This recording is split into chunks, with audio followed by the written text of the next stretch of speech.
হেরে আবু আমের, তাহলে কি আমার সন্তান জমিন থেকে বিদায় হয়ে গেছে? বাদশা কান্না করে কয়, সন্তানের মায়া আর চোখের পানি ধরে রাখতে পারলেন না। এবার আবু আমের বলে, আপনার সন্তান দুনিয়ার জমিন ত্যাগ করে অন্ধকার কবরের বাসিন্দা হয়ে গেছে। বাদশা ডাক দিয়া বলে, তুমি নিজেই কি তার কাফন দাফন করেছো? বলে, হ্যাঁ, আমি নিজেই তার কাফন দাফন করেছি। এবার বাদশা বলে, তাহলে এবার আমাকে নিয়ে ওই কবরস্থানে চলো, আমি সন্তানের কবর জিয়ারত করব। এবার সন্তানের কবর জিয়ারতের জন্য বাদশা হারুন আর রশিদ রওনা হয়ে গেল।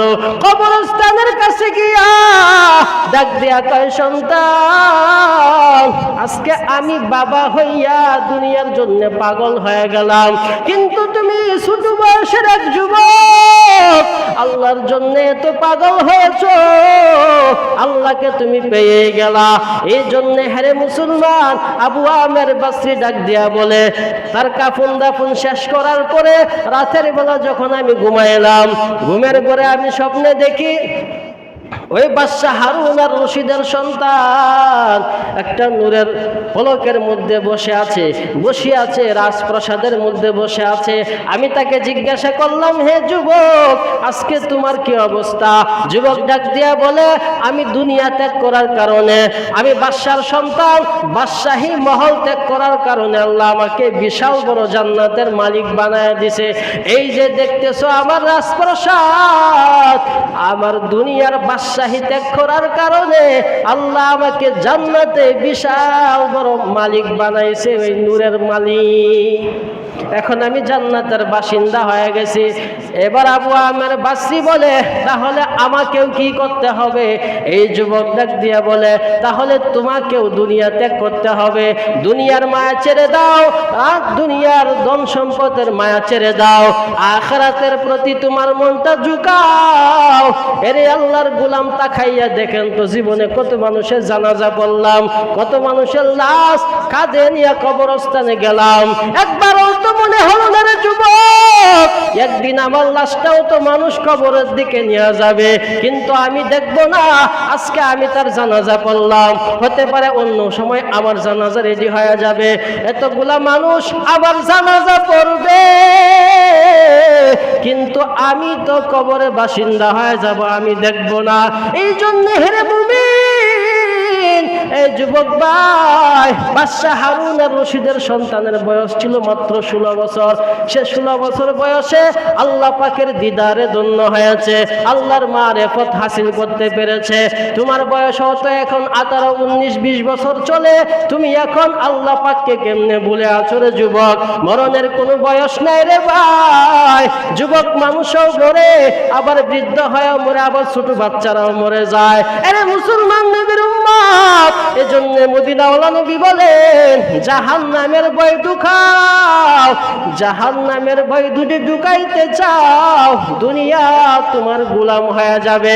যার ভিতরে ন্যূনমান জাহান্নামের ভয় আছে, ওই বান্দা কোনোদিন দুনিয়ার জন্য পাগল হবে না। ও চিন্তা করে দুনিয়াটা কিছুই না, আমি দুনিয়ার জন্য কেন পাগল হব? দুনিয়ার পিছে, আমার পিছে দুনিয়া ঘুরবে, আমি ঘুরবো মওলার পিছে।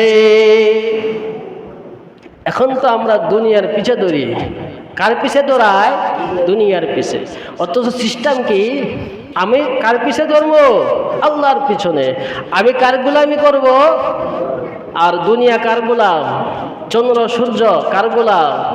জমিন কার গোলাম? টাকা পয়সা কার গোলাম? আরে টাকার পিছনে টাকা, এখন তো মানুষ হলো টাকার গোলাম। টাকা বানাইছে কে রে? আল্লাহ। মানুষের খেদমতের জন্য না? আরে টাকা তো মানুষের গোলাম। আপনি আল্লাহর পিছে দৌড়ান, টাকা আপনার পিছনে দৌড়াবে। তাহলে এই যে একটা কাহিনী বললাম, ঘটনা বলেছি, এখান থেকে শিক্ষণীয় বিষয় হলো, যুবক বয়স 16 বছর বয়সে সে আল্লাহকে কেমনে চিনল? এই যে জাহান্নামের ভয় ঢুকাইছে, আমাকে একদিন মরতেই হবে, এই দুনিয়াতে ভালো কিছু বুক করিয়া শেষ পর্যন্ত যেতে হবে কোথায়? কবরে। তো কবরে যাওয়ার পরে এই যে ভালো বুড়া অনেক কিছু বুক করলাম, বাদশার সন্তান, এগুলা আল্লাহর কাছে জবাব দিতে হবে। এবং এগুলা যখন বুক করব, তখন তো আমি ময়দানে মাহশরে আমার বাবা আমার সাথে যাবে না, আমাকে একাই দাঁড়াতে হবে, আমাকে একাই প্রশ্নের জবাব দিতে হবে। যে আপনি আমিও এমন একটা ভয় ভিতরে ঢুকাই, তাহলে আল্লাহর আযাবের ভয়, জাহান্নামের ভয় ভিতরে আসবে কি আসবে না? যে তালে কইছে জাহান্নামরে ভয় করে কইতে, আজকে শুক্রবার মাশাআল্লাহ শুধু জুমার নামাজ ফরজ, 5 ওয়াক্ত নামাজ নফল। হ্যাঁ, কথা কয় না? 5 ওয়াক্ত নামাজ পড়বেন না? আপনি আমি মুসলমান কিনা? হ্যাঁ, কথা কয় না? বাদশাহ হারুন আর রশিদের এক ছোট সন্তান, 16 বছর তার বয়স। কত বছর?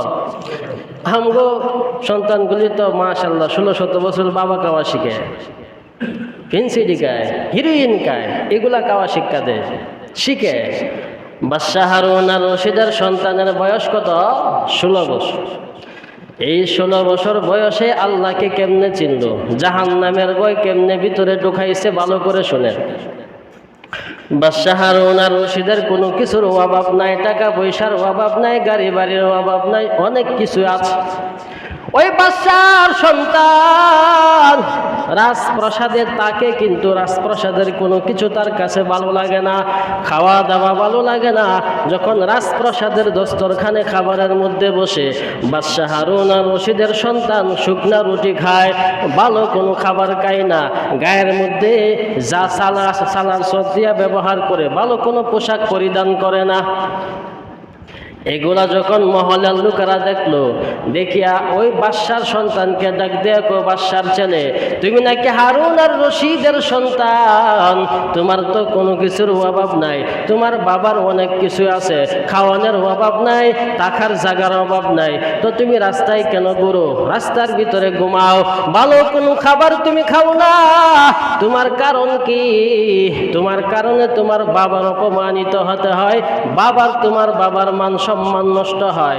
একদিন হারুন আর রশিদের কাছে বাদশার যে মহলের লোকেরা ছিল অভিযোগ করলো, ও বাদশাহ, আপনার সন্তান তো ক্ষতিগ্রস্ত হয়ে যাচ্ছে। কয় কেমনে? আপনার সন্তান ভালো খাবার খায় না, আপনার সন্তান ভালো পোশাক পরিধান করে না, আপনার সন্তান ভালো জায়গায় গিয়া ঘুমায় না। ও বাদশাহ, আপনার সন্তানকে তাড়াতাড়ি চিকিৎসার ব্যবস্থা করেন, না হয় সে ধ্বংস হয়ে যাবে। একদিন বাদশাহ নিজেই তার সন্তানকে ডাকছে, ওরে সন্তান, বাবাই তুমি এদিকে আসো। সন্তানকে ডাকার পর সন্তানকে বাবা বুঝায়, ও সন্তান, আমার তো গাড়ি বাড়ির অভাব নাই, আমার কোনো কিছুর অভাব নাই, তুমি ভালো পোশাক পরিধান করবা, ভালো খাবার তুমি গ্রহণ করবা, তো তুমি ভালো খাবার খাও না, ভালো পোশাক কেন পরিধান করো না? বাদশাহ যখন তার সন্তানকে বুঝায়, সন্তান বাবা কি কি জবাব দেয় শুনেন। সন্তানের জবাব বাবা শুনিয়া বাবা অবাক হয়ে গেছে। সন্তান ডাক দিয়া কয়, বাবা, আল্লাহ কোরআনে বলেছেন, সুম্মা লাতুসআলুন্না ইয়াউমাইযিন আনিন নাঈম। ও বাবা আমার, আমি দুনিয়ার জমিনে ভালো পোশাক পরিধান করলে এগুলার হিসাব আল্লাহর কাছে দেওয়া লাগবে, ভালো খাবার খাইলে এগুলার হিসাব দেওয়া লাগবে, ভালো জায়গায় ঘুমাইলে এটার হিসাব দেওয়া লাগবে। এজন্য রে বাবা, আমি তো আল্লাহর কাছে হিসাব দিতে পারবো না, আমি আল্লাহর আদালত দ্বারা হিসাব দেওয়া আমার দ্বারা সম্ভব না, এই জন্য আমি ভালো পোশাক পরিধান করি না, ভালো খাবার গ্রহণ করি না, ভালো জায়গায় ঘুমাই না। বাদশার ছেলের এই জবাব শুনিয়া বাদশাহ নিজে জবাব অবাক হয়ে গেছে, আর কোনো জবাব নাই। বাদশাহ কয়, তাহলে কি তোমার জন্য আমি অপমানিত হব? আমি বাদশার দরবার বিভিন্ন জায়গা থেকে ভালো লোক আসে আমাকে দেখার জন্যে, আমার সাথে মোলাকাত করার জন্যে। ও বাবা আমার, দুজি সন্তান ডাক দিয়া কয়, বাবা রে, আমার জন্য তোমার সম্মান নষ্ট হবে এটা আমি চাই না, আজকে রাজপ্রাসাদ চাই না, আমি অন্য জায়গায় চলে যাব।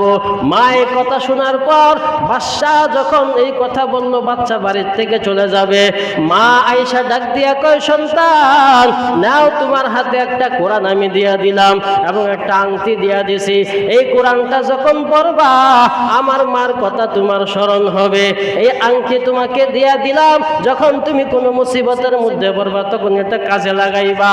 এই কথা বলিয়া মা কান্না করে করে সন্তানকে যখন বাড়ির থেকে বিদায় দেয়, সন্তান জঙ্গলের এক জায়গায় গিয়া ছোট ঘর ওই ঘরের মধ্যে থাকে। সন্তান ওই জায়গায় তাইকা এক আল্লাহওয়ালার কাছে যায়, ওই জায়গায় গিয়া কিছু মাসালা শিখলো, কোরআন শিক্ষা করলো, অনেক কিছু শিখছে। সপ্তাহে একদিন কাজ করে, শনিবার বাজারে গিয়া এক সপ্তাহে একদিন কাজ করার পর এক সপ্তাহের বাজার সে একটা করে রুটি কিনে 7টা রুটি কিনিয়া সে বাসার মধ্যে আবার ফিরে সেই কামরার মধ্যে যায়। এইভাবে তার জীবন চালায়।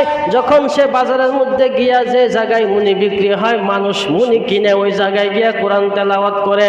বস্ত্র এলাকায় গেল, বস্ত্র এলাকার এক আল্লাহর বান্দা সে দেওয়াল নির্মাণ করবে, বাড়ি বানাইবে। বাড়ি যখন বানাইবে রাজমিস্ত্রির প্রয়োজন। বাজারে গিয়া রাজমিস্ত্রি খুঁজতেছে, গিয়া দেখে এক আল্লাহর বান্দা যুবক এক জায়গায় বৈশা কোরআন তেলাওয়াত করতেছে। ওই আবু আমের বসরি রাহমাতুল্লাহ আলাইহি ডাক দিয়া কয়, হে যুবক, তুমি কি মিস্ত্রির কাজ পারোনি? বলে, হ্যাঁ আমি মিস্ত্রির কাজ পারি, কাজ করতে পারি। এবার আবু আমের বসরি বলে, তাহলে আমার বাড়িতে চলো, কাজ করতে হবে। এবার যুবক ডাক দিয়া কয়, হারুন আর রশিদের সন্তান কয়, না আমি এমনি যাব না, 2টা শর্ত আছে। 1 নাম্বার শর্ত হলো আমাকে নামাজের সময় দেওয়া লাগবে। 2 নাম্বার শর্ত হলো আমাকে আমার কাজের স্বাধীনতা দেওয়া লাগবে, আমি মন চাহি কাজ করব। আবু আমের বসরি বলে, ঠিক আছে যাও, আমি তোমার 2 শর্তকে মেনে নিয়েছি। এবার 2 শর্ত মেনে নিয়া হারুন আর রশিদের সন্তান কাজ করার জন্য বসরা ওই আবু আমেরের বাড়িতে চলে গেল।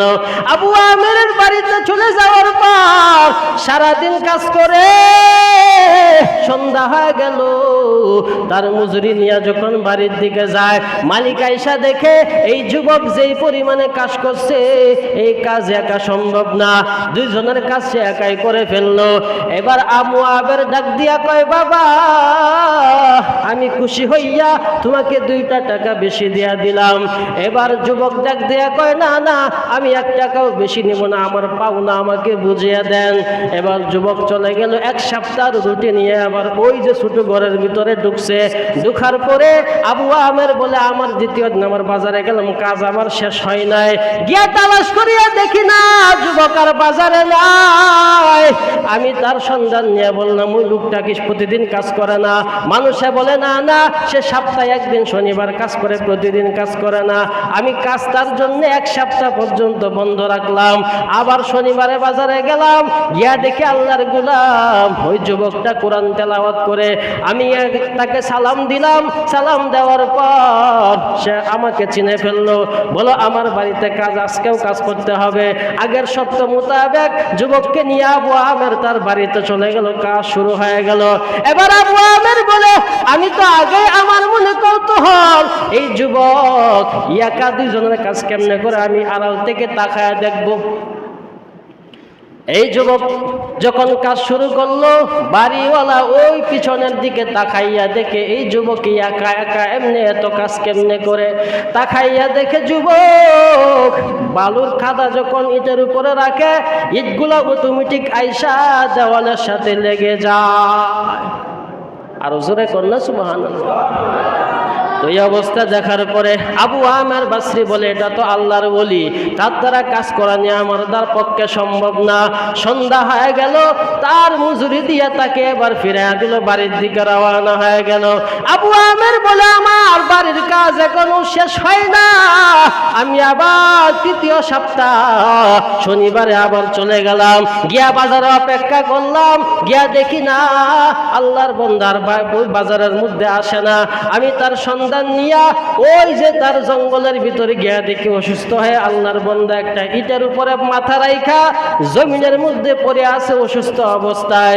আমি তাকে গিয়া সালাম দিলাম। কিছুক্ষণ পর সে সালামের জবাব দিল। সে আমাকে দেখে চিনে ফেললো। আমি বললাম, রে যুবক, কেন তুমি আজকে কাজ করার জন্য যাও না? যুবক ডাক দিয়া কয়, রে আবু আমের, আমি আজকে অসুস্থ হয়ে গেলাম, আজকে আর কাজ করা আমার পক্ষে সম্ভব হলো না। তবে একটা কথা আমি তোমাকে বলে যাই, ও আবু আমের, তুমি সব সময় একটা কথা মনে রাখবা, দুনিয়ার পিছনে পড়বা না। মাঝে মাঝে যখন তুমি কবরস্থানের কাছে যাইবা, গিয়া জিজ্ঞেস করবা, আরে কবরওয়ালারা, আজকে তোমরা কই? দুনিয়ার জমিনে একদিন ছিলা, তোমাদের গাড়ি ছিল, বাড়ি ছিল, সব তোমাদের ছিল, এখনো আছে, তোমরা কোথায় চলে গেলা? এইভাবে যখন কে জিজ্ঞাসা করবা তখন তোমার মৃত্যুর কথা স্মরণ হইবে। ওই হারুন আর রশিদের সন্তান মাঝে মাঝে কবরস্থানের কাছে যাইতো, গিয়া কবরওয়ালাকে প্রশ্ন করত, এ কবরবাসীরা, আজকে তোমরা কবরে শুয়ে আছো, আমিও জানি না তোমরা কি হালতে আছো, আমরাও জানি তুমি কি হালতে আছো, আমরা কি অবস্থা আছি তোমরাও জানো না। ও যে আমি জানতাম তাহলে আমি আজকে দুনিয়ার জমিনে তাইকা খুব খুশি হইতাম, কিন্তু আমি জানি না তোমরা কবরওয়ালা কি বাসিন্দা কি অবস্থায় আছো। এইভাবে মাঝে মাঝে ওই হারুন আর রশিদের সন্তান কবরস্থানে গিয়া কবরের মধ্যে মানুষের কুচ কবর নিত, দিলটা নরম করত। এবার আবু আমের বাসরিরা ডাক দিয়া কয়, হেরে আল্লাহর গোলাম, দুনিয়ার পিছনে পড়বা না, আমার মনে হয় আর বেশি দিন বাঁচবো না, এখনে আমি জমিন থেকে বিদায় হয়ে যাব। তবে আমি তোমাকে দুইটা আমানত তোমার কাছে আমি রেখে গেলাম, ভালো করে মনে রাখবা। এক নাম্বার হলো, আমি জমিন থেকে বিদায় হওয়ার পরে আমার কাফন দাফন তুমি করবা, যে আমার কবর খনন করবে তাকে আমার লুঙ্গিটা হাদিয়া দিয়া দিবা, আর যে পুরান কাপড় দেখছো ওই কাপড় দিয়ে আমাকে তুমি কাফনের ব্যবস্থা করবা, আর এই যে একটা কোরআন একটা আংটি, ওটা ওই যে হারুন আর রশিদ বাদশা তার কাছে পৌঁছায়া দিবা। এটা হলো এই দুইটা বস্তু তোমার কাছে আমানত রেখে গেলাম। এই কথা বলিয়া আবু আমের বসরি বলে আল্লাহর বান্দা যুবক সঙ্গে সঙ্গে জমিন ত্যাগ করে ইহকালের দিকে চলল, মারা গেল।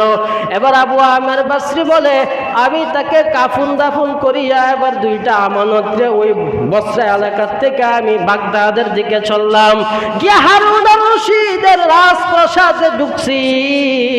ঢুকার পরে গিয়া দেখি হারুন আর রশিদ বসে আছে, আমি তার সামনে কোরআন এবং আংটি দিয়া বললাম, এটা এক প্রবাসী সন্তান আপনার কাছে রেখে গিয়েছে, আমার কাছে আমানত আপনার কাছে পৌঁছে দেওয়ার জন্য, এই জন্য আমি নিয়ে আসলাম।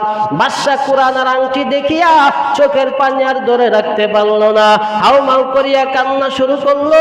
এটা তো আমার ছেলের কোরআন এবং আংটি দেখা যায়। ডাক দিয়া কয়, হেরে আবু আমের, তাহলে কি আমার সন্তান জমিন থেকে বিদায় হয়ে গেছে? বাদশা কান্না করে কয়, সন্তানের মায়া আর চোখের পানি ধরে রাখতে পারলেন না। এবার আবু আমের বলে, আপনার সন্তান দুনিয়ার জমিন ত্যাগ করে অন্ধকার কবরের বাসিন্দা হয়ে গেছে। বাদশা ডাক দিয়া বলে, তুমি নিজেই কি তার কাফন দাফন করেছো? বলে, হ্যাঁ, আমি নিজেই তার কাফন দাফন করেছি। এবার বাদশা বলে, তাহলে এবার আমাকে নিয়ে ওই কবরস্থানে চলো, আমি সন্তানের কবর জিয়ারত করব। এবার সন্তানের কবর জিয়ারতের জন্য বাদশা হারুন আর রশিদ রওনা হয়ে গেল। কবরস্থানের কাছে গিয়া ডাক দিয়া কয়, সন্তান, আজকে আমি বাবা হইয়া দুনিয়ার জন্য পাগল হয়ে গেলাম, কিন্তু তুমি ছোট বয়সের এক যুবক, আল্লাহর জন্য এত পাগল হয়েছো, আল্লাহকে তুমি পেয়ে গেলা। এই জন্য হেরে মুসলমান, আবু আমের বসরি ডাক দিয়া বলে, তার কাফন দাফন শেষ করার পরে রাতের বেলা যখন আমি ঘুমাইলাম, ঘুমের পরে আমি স্বপ্নে দেখি ওই বাদশা হারুন আর রশিদের সন্তান একটা নূরের পলকের মধ্যে বসে আছে রাজপ্রাসাদের মধ্যে বসে আছে। আমি তাকে জিজ্ঞাসা করলাম, হে যুবক, আজকে তোমার কি অবস্থা? যুবক ডাক দিয়া বলে, আমি দুনিয়া ত্যাগ করার কারণে, আমি বাদশার সন্তান, বাদশাহী মহল ত্যাগ করার কারণে আল্লাহ আমাকে বিশাল বড় জান্নাতের মালিক বানায় দিছে। এই যে দেখতেছো আমার রাজপ্রাসাদ, আমার দুনিয়ার বাদশাহী ত্যাগ করার কারণে আল্লাহ আমাকে জান্নাতে বিশাল বড় মালিক বানাইছে, ওই নূরের মালিক।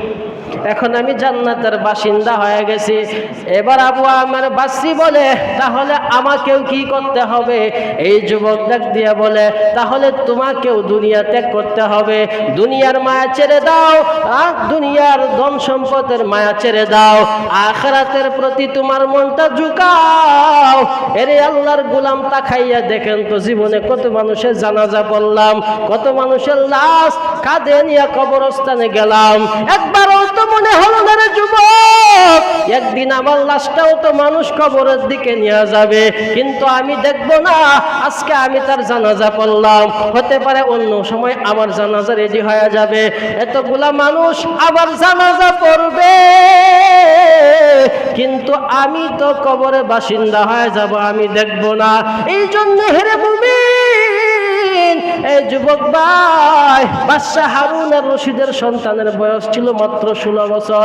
সে 16 বছর বয়সে আল্লাহ পাকের দিদারে ধন্য হয়েছে, আল্লাহর মারিফত হাসিল করতে পেরেছে। তোমার বয়স হয়তো এখন 18, 19, 20 বছর চলে, তুমি এখন আল্লাহ পাককে কেমনে ভুলে আছো রে যুবক? মরণের কোনো বয়স নাই রে ভাই।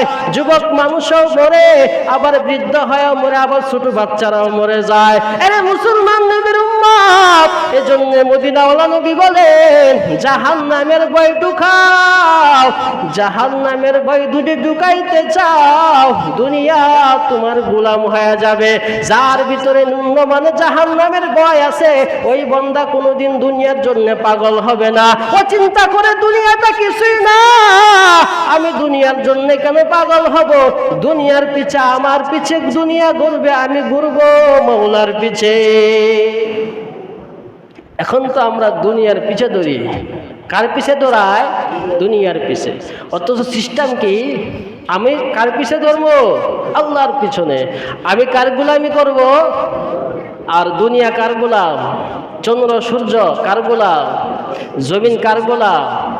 টাকা পয়সা কার গোলাম? আরে টাকার পিছনে টাকা, এখন তো মানুষ হলো টাকার গোলাম। টাকা বানাইছে কে রে? আল্লাহ। মানুষের খেদমতের জন্য না। আরে টাকা তো মানুষের গোলাম। আপনি আল্লাহর পিছে দৌড়ান, টাকা আপনার পিছনে দৌড়াবে।